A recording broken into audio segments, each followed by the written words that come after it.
jó hangosan, hogy mindenki hallja, nyilvánosan, teljesen nyilvánosan, élőben, szemtől szemben, embertársaiknak, akár a piactereken, akárhol, akár az interneten, akár a Facebookon, akár a YouTube-on.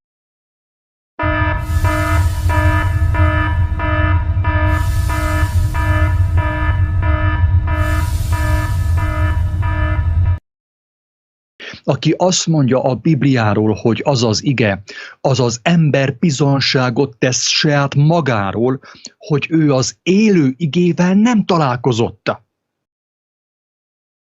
Aki azt mondja és azt hirdeti, hogy a Biblia, az ige, az az ember bizonságot tesz maga ellen, hogy ő az élő igével nem találkozott, drága emberek.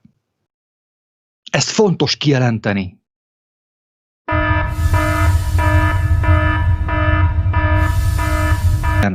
Hogy miért hirdetik sokan azt, hogy a Biblia az Isten igéje, amikor még a Biblia is cáfolja ezt az állítást, emberek. A Biblia cáfolja azt az állítást, Jézus cáfolja azt az állítást, hogy a Biblia az Isten igéje.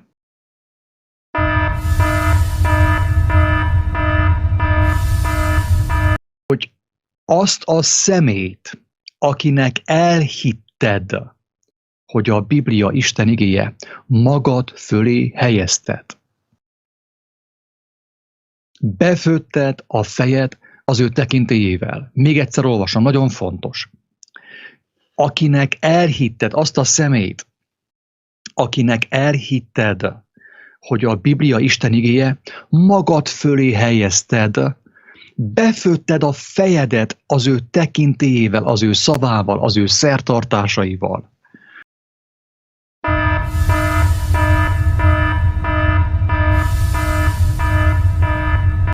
Ezért fontos erről beszélni, drága emberek. Ezért fontos erről beszélni. Miért ragaszkodnak az emberek ahhoz, hogy a Biblia az Isten igéje? Ezért.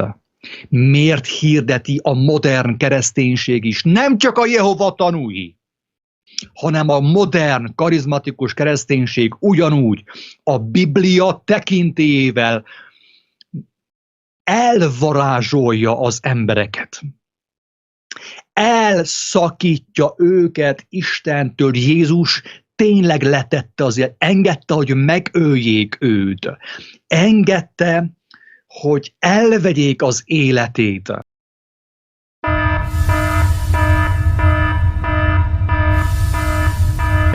Mert nem születsz újjá, csak beszélsz, ő beszél neked az újjászületé, te nem vagy újonnan születve. Ha újonnan lennél születve, meg lennél telve lélekkel.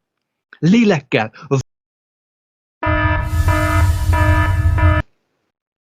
És örömmel és erővel megosztod az embertársaiddal, frissen, amikor jön.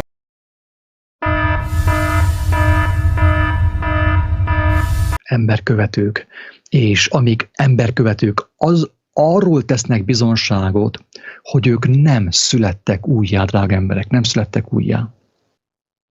Nem hallják a Krisztust, mert hogyha hallanák őt, akkor ők is bizonságot tennének, úgy, ahogy nekik adja Isten, és így terjedne a világosság ebben a világban. Márpedig, drága emberek, ebben a sötét világban szükséges, hogy terjedjen a világosság.